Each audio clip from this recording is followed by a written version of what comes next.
contre ces tueries à l'Est, c'est contre ces génocides que le président élu a pensé tenir aujourd'hui une conférence de presse pour en parler en long et à large. Donc cette conférence de presse n'aura que deux parties. Premièrement, il y aura un mot introductif du président élu et s'en suivra le jeu des questions et réponses. Je m'en vais directement donner la parole au président élu Martin Fayulu. Merci. L'État, on attendait certains d'entre vous qui viennent, nous étions déjà prêts depuis 2h30. Comme vient de le dire Steve Kikwata, c'est vous qui allez surtout faire cette conférence de presse. J'ai parlé, je me suis adressé à la nation le 30 décembre dernier. Aujourd'hui, je pense qu'il y a quelques éclaircissements que vous, hommes et femmes de la presse, voudriez avoir. Je dis vous pourquoi. Dans mon adresse le 30 décembre, j'ai fustigé les comportements que j'ai qualifiés d'irresponsables de l'élite congolaise. Et vous êtes aussi l'élite congolaise. L'élite congolaise qui se cantonne dans des zones de confort. Dans des zones de confort, au lieu de dire ce qui se passe, de dire la vérité et de prendre le problème des sociétés, surtout le problème qui concerne notre pays, on se cantonne dans des commérages, dans des discussions inutiles. On se lance là où les gens veulent que nous puissions aller pour qu'on soit distrait, qu'on soit distant des vrais problèmes du monde. Donc, la conférence de presse d'aujourd'hui, nous l'avons intitulée, ou je l'ai intitulée. Regardez les titres qui est là. La RDC contre le projet de balkanisation et d'implosion. Les titres ne viennent pas de moi. Les titres viennent des professeurs Théophile Obenga. Vous connaissez certainement. Théophile Obenga, c'est l'héritier des Cheikh Anta Diop. Ce titre-là est sorti comment? Ce titre est sorti de ce titre ici, un autre titre, de l'ICREDES. Le titre de ce livre, c'est La République démocratique du Congo face au complot de balkanisation et d'implosion. Et le professeur Théophile Obenga, qui devait baptiser ce livre, a dit qu'il se permettait, lui, de corriger les titres. Et il a imaginé ce titre que nous avons récupéré à notre compte. Ce livre est écrit sous la direction de deux professeurs, le professeur Kankwenda Mbaya et Mukoka Senda. Certains d'entre vous étaient là à l'hôtel Sultani quand on a baptisé les livres, depuis 2013. 2013. Et on a parlé aussi.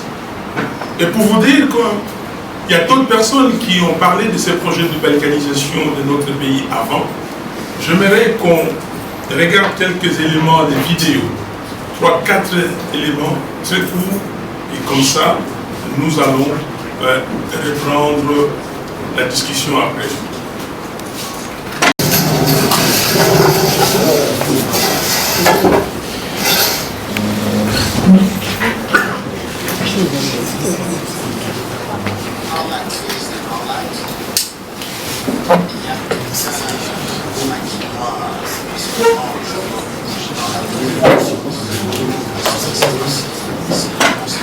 Il n'y a pas de volume.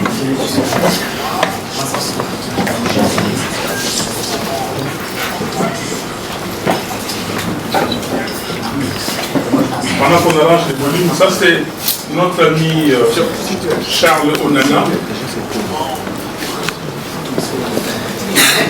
Charles Onana, qui a beaucoup réfléchi sur le problème du Congo et nous donne son aperçu et sa lecture sur cette question.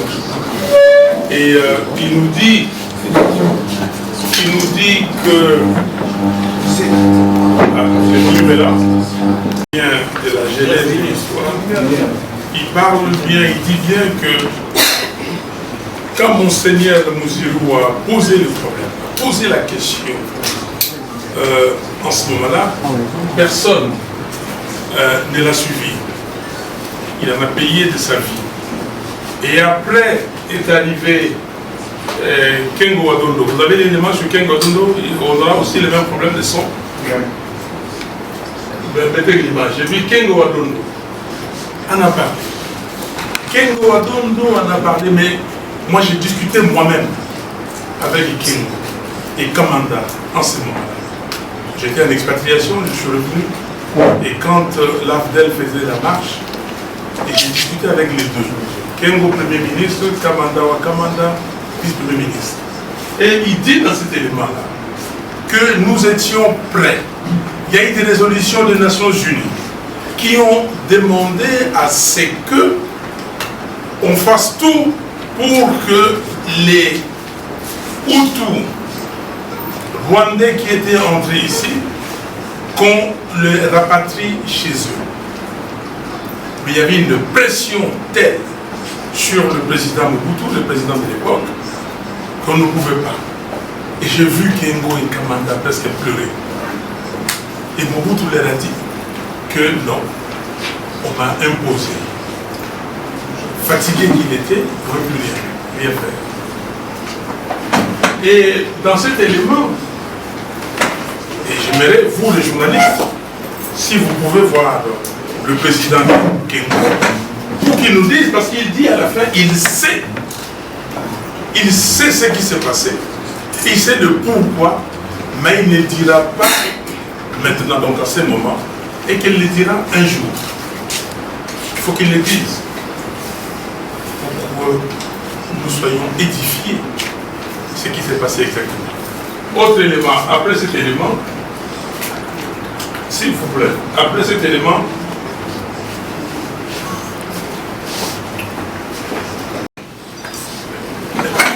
voilà, après cet élément, ça c'est un élément où je suis à Paris, en avril 2011, où j'évoque cette affaire de balkanisation. J'évoque cette affaire de peuplement de nos territoires par des gens qui viennent d'ailleurs et le dépeuplement de nos territoires par les autochtones, par les peuples, les populations congolaises. Et j'ai dit, et tout ça est fait à dessein pour qu'un jour on puisse organiser un référendum d'autodétermination. On peuple les contrées, et puis il y a des populations, notamment rwandaises, qui deviennent majoritaires, et puis on demande à ces peuples un référendum d'autodétermination. J'évoque ça ici, nous sommes en avril 2011 à Paris. Si ceux qui ont suivi l'élaboration de la Constitution qui a été soumise au référendum en décembre 2005. Dans certains articles, moi j'étais pour l'élection du gouverneur ou des gouverneurs au suffrage universel. Nous avons contacté beaucoup de gens pour dire, mais c'est un monsieur ou une dame important ou importante et qui va gérer une province, faisons comme on fait ailleurs, il faut que ce soit le peuple qui puisse élire. Ça m'a été rétorqué en disant que non, c'est très dangereux. Si un gouverneur a beaucoup de pouvoir, déjà que la Constitution va, comment dire, lui conférer, mais si en plus de ça, il a une légitimité qui vient directement du peuple, un jour, il peut décider, on pensait à ces provinces limitrophes, de Sud Kivu, Nord Kivu, Kilituri en devenir et d'autres, Tanganyika, et qu'il pouvait poser la question si la population lui demandait d'organiser un référendum d'autodétermination, et il avait suffisamment de pouvoir, d'autorité et surtout de légitimité pour le faire. C'est comme ça que moi, personnellement, j'ai dit ok, que le gouverneur soit élu au second degré, c'était satisfaisant. Vous comprenez que ça, la discussion date déjà de longtemps. Après cet élément, l'Assemblée nationale. Ma présence à l'Assemblée nationale pour la législature 2011-2016 était motivée par deux choses. La première, que avec les amis qu'on empêche M. Kabila de changer ou de réviser la Constitution. Et la deuxième, essayer de voir comment contrer cette affaire de l'Est de la République, c'est sa saut, comment les contrer. Et le président Lissanga Bunganga est là avec moi. Nous avons conduit, et c'était d'ailleurs lui qui était le président de notre mouvement à l'époque, les FAC, Forces Acquises au Changement. Nous avons conduit une mission auprès du président Tshisekedi. Quand nous étions en Europe, parce que nous étions partis en Europe avec d'autres amis, y compris Félix Tshisekedi, nous sommes partis pour réclamer la vérité des journaux. Parce que la vérité des journaux, des fois, vous pensez que c'est une invention de Fayou. Nous étions partis en décembre 2011 à Paris, à Bruxelles et à Londres, et nous avons vu des gens, des gouvernements pour la vérité des choses. Pendant que nous étions là, on a annoncé les résultats des législatives aussi. Nous sommes venus. Moi-même, je suis parti les voir. Je dis, président, arrêtez. Nous faisons une réunion et puis on viendra vous voir. Et nous sommes partis. Le voir. Il a dit il dit ceci, Martin, comment moralement vous pouvez entrer à l'Assemblée nationale et sachant que plus de la moitié de messieurs et dames qui sont là ont été nommés. Nous lui avons dit, président, vous avez totalement raison. Vous continuez à rester dehors, parce que c'est ça, vous ne pouvez pas. Mais nous entrons pour empêcher Kabila de réviser la Constitution, pour empêcher Kabila d'accélérer la balkanisation du pays. Beaucoup de gens ne comprennent pas du tout pourquoi vous êtes entrés. Et nous sommes entrés pour ça. Et Dieu merci, nous avons empêché Kabila de changer ou de réviser la Constitution. Et aujourd'hui, nous voulons l'empêcher de balkaniser le pays. Mais Kabila est tellement malin avec ses stratèges, parce qu'il n'est pas seul, il a des stratèges qui sont ici et ailleurs. Ils ont trouvé, comme Mobutu disait, vous êtes beaucoup plus jeune que moi ici, mais ceux d'entre vous qui peuvent se rappeler Tango Makamomoya Kandongo, ma colonialiste Bazali Kosala Nengeli. Donc, il copie, il fait exactement la même chose que ce que faisaient les colonialistes, les colons. Donc, il prend un frère, un d'entre nous, pour terminer la mission qu'il a commencée. J'ai dit et je le répète, je n'ai pas de langue de bois. Et je le répéterai même plus de 1000 fois. Et Kabila est venu dans ce pays avec une mission de balkaniser les pays. Il est venu avec une mission de fragiliser ces pays. Et je vais vous le démontrer. Donc, nous sommes dit, on va l'empêcher. On l'a empêché. Mais quand on l'a empêché, qu'est-ce qu'il fait? Il dit, voilà, j'ai un d'entre eux, il a pris Tshisekedi. Il ne voulait pas prendre Tshisekedi. Il voulait à tout prix que M. Ramazani soit président. Et quand nous discutions avec la communauté internationale, pour la communauté internationale, la ligne rouge, c'était que Kabila ne se présente pas. Nous leur avons dit, y compris M. Félix Tshisekedi avec moi et les autres. Nous leur avons dit, écoutez, messieurs, mesdames, la ligne rouge, ce n'est pas Kabila. La ligne rouge, c'est le système Kabila. Le système. Et voilà, il a continué avec son système. Il a pris Félix Tshisekedi pour continuer la mission. si, et moi, ça c'est mon métrique à moi, je fais des métriques. Et vous savez, c'est Kabila dans l'évolution de la balkanisation, sur l'échelle de 100, il avait déjà fait 55. Félix Tshisekedi, dans l'année qu'il a, là, cette année qui vient de passer, il a fait 15. Donc nous sommes déjà à 70% sur l'échelle des 100, de balkanisation. Vous comprenez, ça vient d'où? Ça commence comment? On vous dit 26 provinces. Les gens comme des moutons de pâturage, 26 provinces parce que tel veut être conseiller municipal, tel veut être député provincial, tel veut être ceci, cela. Il n'y a pas, comment dire, d'emploi au Congo et il faut que on puisse créer ces genres d'emplois pour que les gens se retrouvent. Mais les 26 provinces, c'est un piège. Les 26 provinces encore, quand les sénateurs de la transition étaient partis dans les districts, ici le sénateur Mokolo était là, et on peut le dire. J'ai vu le sénateur Mokolo et Maître Kili de Kisangani, qui étaient les bâtonniers à Kisangani. Et ils sont partis, ils ont travaillé, ils ont fait, ils m'ont montré les brouillons, ils ont dit voici les conclusions. Mais pour les 26 provinces, c'est un peu 50-50. Mais ce que nous allons faire, nous allons laisser ça au Parlement qui sera élu. Et ce Parlement élu devait continuer cette question pour voir si nous devons aller, comme on dit, dans la partition des 26 provinces.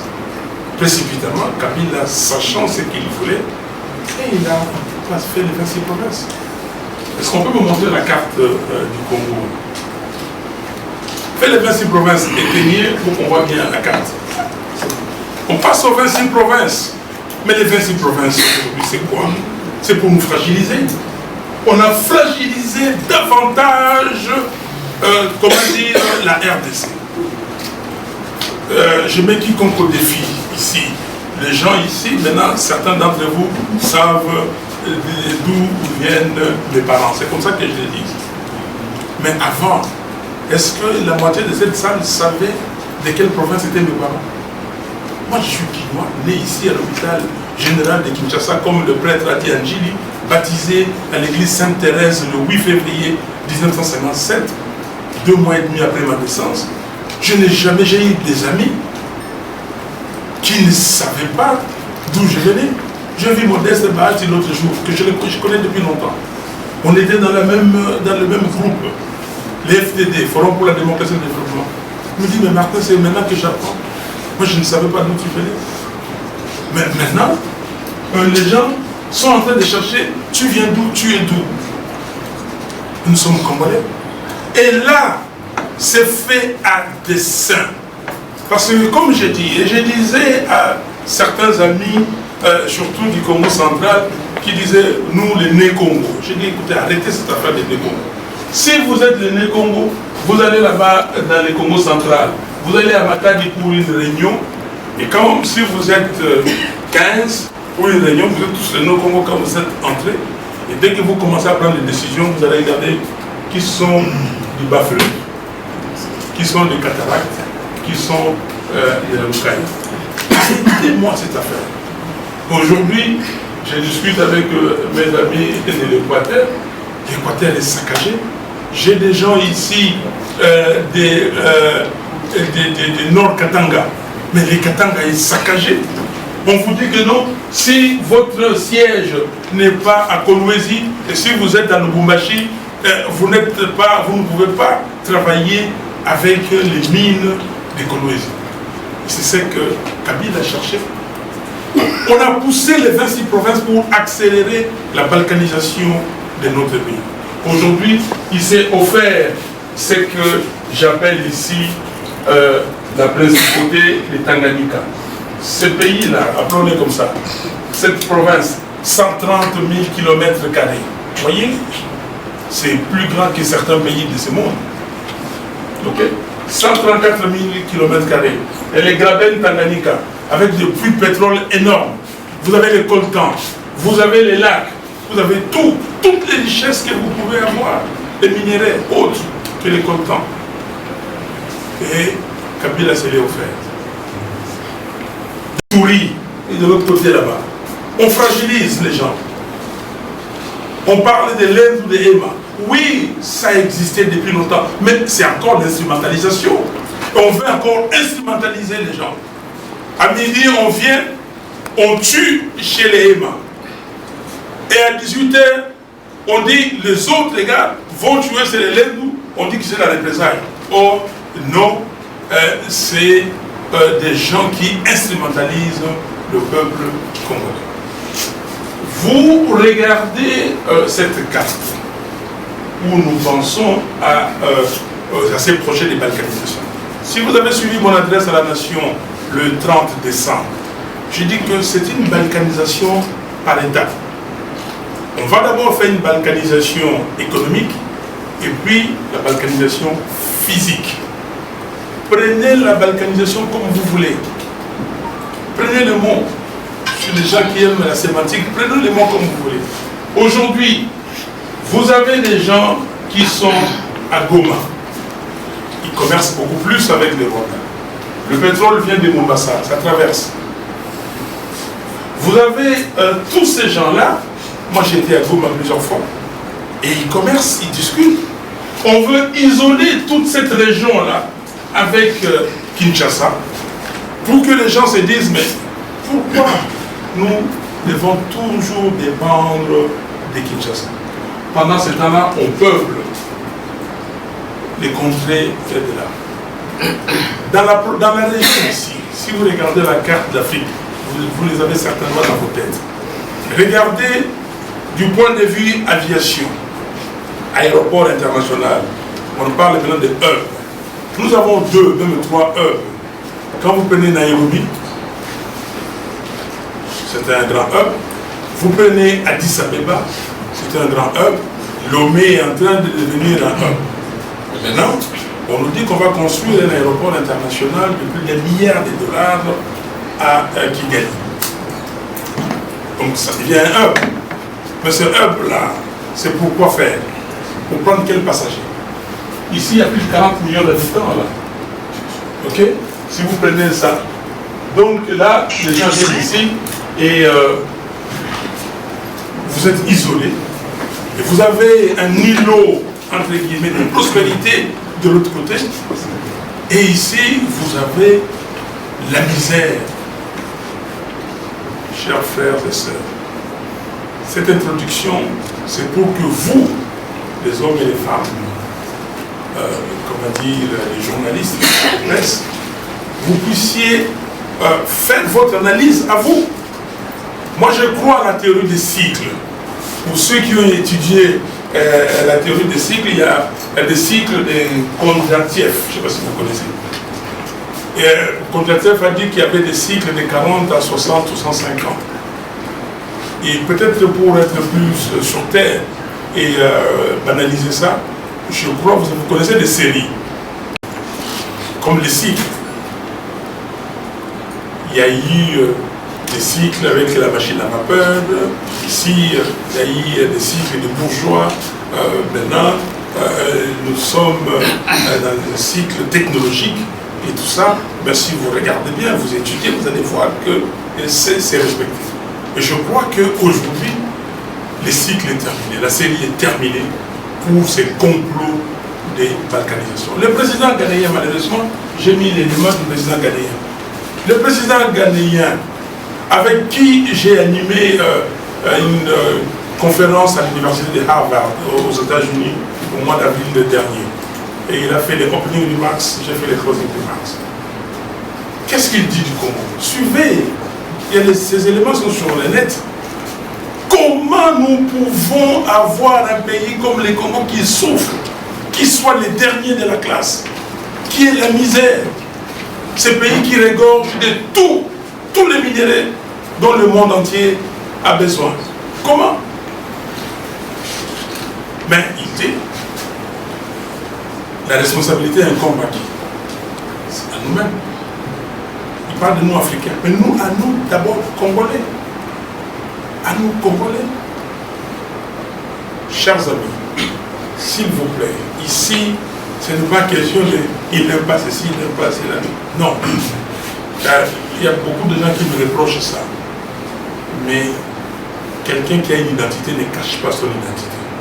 Moi, je ne cache pas mon identité chrétienne. Je suis un chrétien convaincu et qui craint Dieu. Et je vous le dis, qui craint Dieu. Donc, il y a des sentiments que je ne connais pas. Depuis que je suis enfant, des sentiments de haine, de jalousie, d'envie, je ne connais pas. Vous pouvez être milliardaire, vous pouvez être riche comme vous voulez.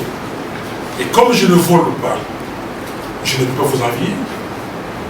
Parce que si moi, je voulais être millionnaire, je le serais aujourd'hui.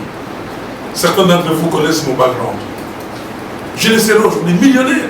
Même ici au Congo, j'ai travaillé à Mobiloy ici, où je pouvais être millionnaire si je voulais, avec le pétrole. Je n'ai pas pris un seul franc de la caisse de société.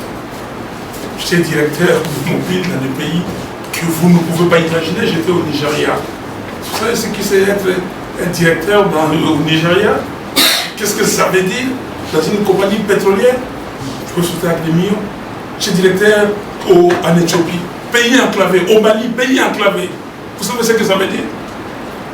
Donc, tout ça, vous pouvez tout dire pour moi. Et je considère pour beaucoup de Congolais que notre responsabilité, est-ce que nous allons accepter qu'on balkanise notre pays? Je vous ai dit que le projet est à 70%. Il y a une autre vidéo où je parle au directeur, appelons-les directeurs de la MONUSCO à Béni. J'étais avec des jeunes gens, des élèves, qui lui ont posé des questions.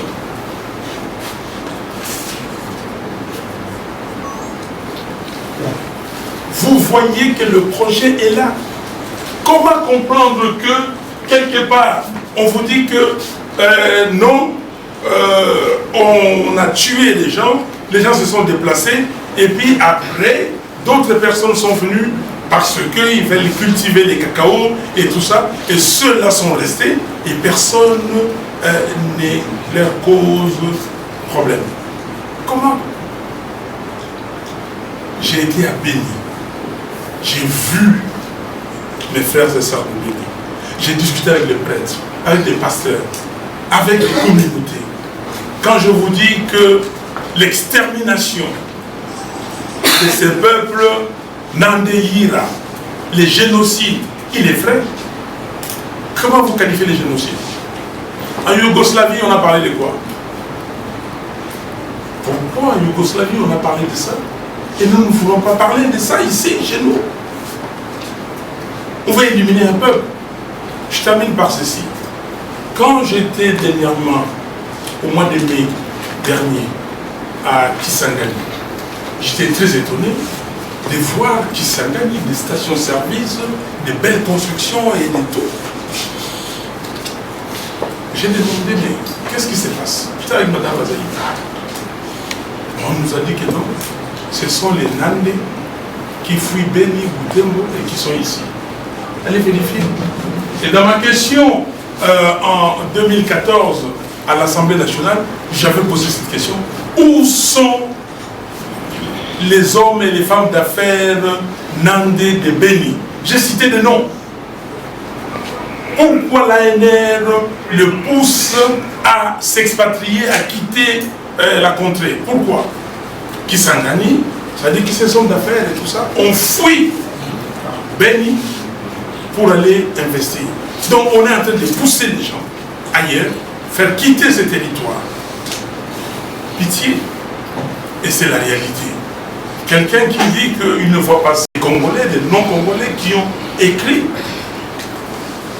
Il y a Charles Onana qui continue à écrire. Et son dernier livre, ici, que je vous recommande, parce que, comme quelqu'un avait dit, que si vous voulez cacher quelque chose à certaines personnes, il faut, comment dire, le mettre par écrit. Charles Onana écrit ici, Rwanda, la vérité sur l'opération turquoise, ou en sous-titre, quand les archives parlent. Et il y a, comment dire, un chapitre très intéressant de ces livres que j'ai lu avec beaucoup de délectation. C'est le chapitre 3, la part d'ombre d'une campagne d'accusation. Et là, il parle de la dissimulation d'une conquête du pouvoir par les armes et l'invasion masquée du Zaïre et les coups d'État contre Mobutu, et puis l'aide secrète des grandes puissances à Paul Kagame. Chers amis, il y a un complot contre ce pays.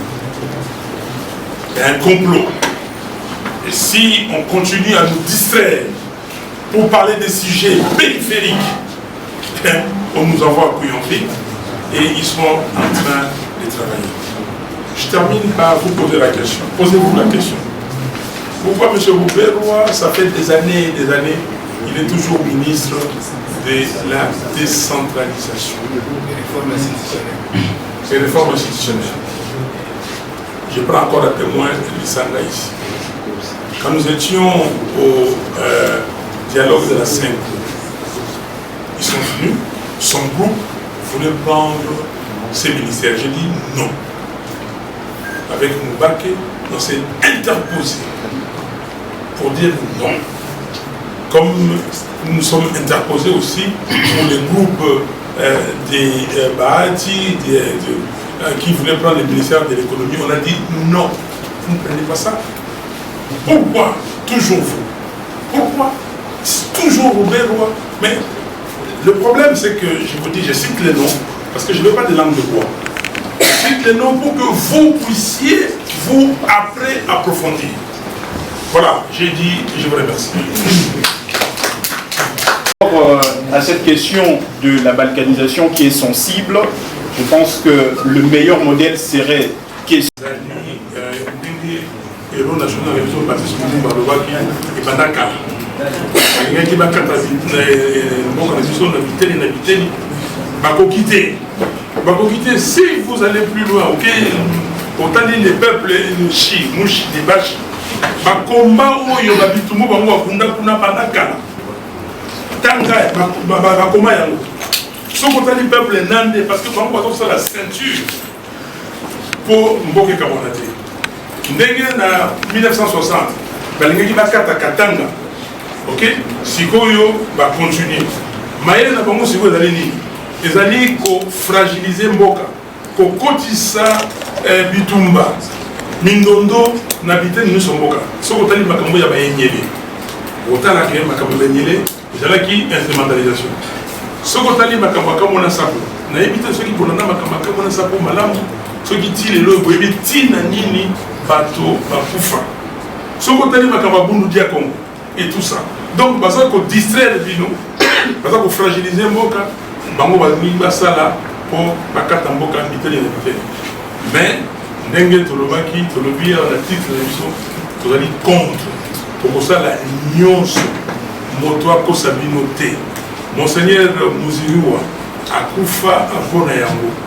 Tango tozali okende na Beni bandeko batuni biso mais yo ozobanga okende na Beni. Même l'avion oyo bozwaki awa seya ti na Goma bosala kote. Mais bokomi na Goma boluwe avion moke bino na bino kaka na kati. Nalobi ke eloko moko ekosalema ezali te. Lelo na Beni bandeko mosusu baza na batia bango na boloko bosala etidi wana oyo balobaki na bango ke bokona piége failli baza na boloko kuna na baautorité. Comment mona ya mboka sikoyo bandeko tozolinga tobimisa bandeko na pasi bino bokosala bacomplot po bolekisa bana mboka mosusu. Donc eloko Lumumba bandaki yango tozocontinue yango tolobi mokolo oyo ya le 17 kola mitano tokotambola po toloba na mokili mobimba ke complot oyo ya balkanisation ekosimba te po biso bana ya mboka ya Kongo nyonso. Eza kaka bana ya Beni te, eza kaka bana ya Butembo te, eza kaka bana ya Bukavu te, ya Goma te, ou bien ya Ituri te, biso banso bakongo. Nous allons prendre décembre 2018, il s'est passé quelque chose. J'ai un contrat avec ce peuple. C'est ça l'élection présidentielle. L'élection présidentielle, c'est un homme ou une femme avec le peuple. J'ai un contrat avec le peuple et j'ai décrété. Alors, toute personne, toute Congolaise, tout Congolais qui pense que ça les concerne, il marche. Celui qui pense que ça ne les concerne pas, ça c'est son affaire. Merci. Merci beaucoup. Nous devons nous organiser pour que dans ma cambo il y a un rapport au mapping, comment l'exaction en est qu'il y a. Les rapports mapping disent ceci, les exactions, les atrocités beaucoup plus fortes commises par les troupes rwandaises entre 1993 et 2003. Ok? Donc, nous, ce que nous allons demander, nous demandons au Rwanda de reconnaître les tueries que son armée a orchestrées au Congo. Il faut demander ça. Il faut le demander. Donc, que le Rwanda a reconnaître la tuerie. Parce que le rapport mapping, c'est écrit dans les rapports mapping. Il faut pousser, parce que, nous ne sommes pas le seul pays aujourd'hui à avoir de problèmes dans le monde, ou même avec le voisin. La France a eu des problèmes avec l'Allemagne. Aujourd'hui, quand on parle de l'axe France-Allemagne, l'Union européenne est battue sur cet axe-là. La France a été occupée. Mais qu'est-ce que les Français ont fait? La Belgique maintenant a été occupée. Les États-Unis ont été occupés. La Chine. Est-ce qu'ils sont en écoute? Je parlais de cycle. Mais il ne faut pas. Donc, il y a un Rwanda qui que Ndeko Rwanda va reconnaître que Boma Batu Awa, qui est armée à Rwanda, et Boma Batu na Congo, et tout ça. Donc, tout l'andélé parce que bis Togo Tika la Poïté, Oyo Bango Bakosa, la Montago Bixa, ceux qui vont dire que le problème est allé, va saisir la justice. Bis Togo dit que Makambo et Bisso, les alliés, Bango, Bandima, Makambo, Basala. Bon, Bandima, photo l'andélé, monsieur James Kabale est rien. Ah, Congolais? Professeur Kalele. Professeur Kalele a fait combien d'années en prison? Vous savez pourquoi le professeur Kalele a fait en prison? Vous savez pourquoi? Parce qu'il a dit que James Kabale était rwandais. Il était en prison. Mais il était chef d'état-major ici. Ah ouais. Et puis chef d'état-major. Nazali na Oyo, carte Chota, les 4 vérités de James Kabale. Tout le monde connaît ça. Vous avez lu ça?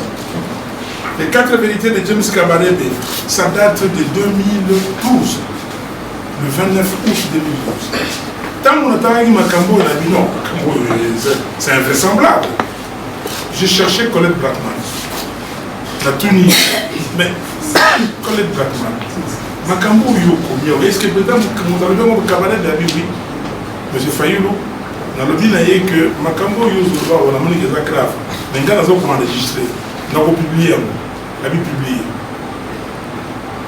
Googlez les 4 vérités de James Kabarebe, autant internet et Zalion. Autant non. Pour moi, ceux qui Makambo to pour pas venir. Donc, il faut que Bango, Bayer, Balobakir, non. Il faut qu'on arrête avec les politiquement corrects. Il faut arrêter. Il faut arrêter avec la langue de bois. Et nous devons prendre nos responsabilités. Donc, ceux qui va lobby que Basara, Italie, Bango, alors, au lobby que Banani, l'Imola, l'Issoussou, Makambo, le Bakia en français. Et puis, nos projets à balkanisation, pas Yébouti, Nengueye, depuis 59, 60, et tout ça, Nengueye, tout ça, au Kitao. C'est-à-dire complot international. Le président Kengo le dit ici. Un complot international.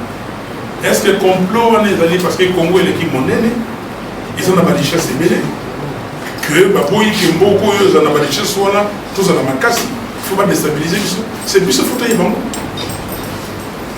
Mais les autres pays qui sont plus grands que les Congo, qui sont plus riches que les Congo, la richesse naturelle. Pourquoi on va balkaniser un autre pays?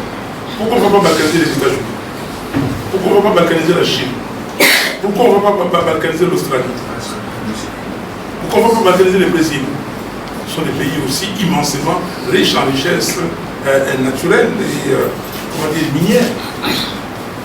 Donc, pour nous, les problèmes et les auteurs sont connus. Maintenant, c'est nous, les écouter ici, de proposer une fin de non-recevoir pour Israël. Alors, on vous dit même le peuple aime, commence à dire que donc qu'on se sépare en deux. Mais pourquoi? Alors, autre question. Êtes-vous prêt à faire la guerre ou à avoir une mission? Je comprends très bien votre question. Je suis un homme du peuple. Vous savez comment on m'appelle? Hein? Ok. Quand le peuple congolais m'a dit et que sa mission de qui est, qu'est-ce que j'avais dit? A pour objectif principal deux priorités. La protection des civils et puis aider à la stabilisation des institutions. Mais pourquoi on ne protège pas les civils, c'est ça? Et nous savons, vous les journalistes, vous êtes, comme on dit, les quatrièmes pouvoirs. Et moi, je vous recommande d'aller en croisade contre les agressions subies par le peuple congolais. Le rapport mapping est là. Et comment faire connaître au monde entier ces rapports, comment obtenir réparation, comment ne pas le mettre au calendrier grec ou dans les oubliettes. Deuxièmement, il faut savoir que si on ne fait rien pour arrêter un système qui a détruit son pays, si on ne fait rien pour arrêter un système qui a détruit son pays, cela veut dire simplement dire qu'on est complice soi-même. On est complice et que nous devons faire quelque chose. Et j'ai parlé de la théorie des cycles et j'ai parlé des séries. Et je crois qu'aujourd'hui, il y a un essoufflement. Certains sont essoufflés. Et dans cet essoufflement, nous devons reprendre le bâton de pèlerin pour sauver notre pays.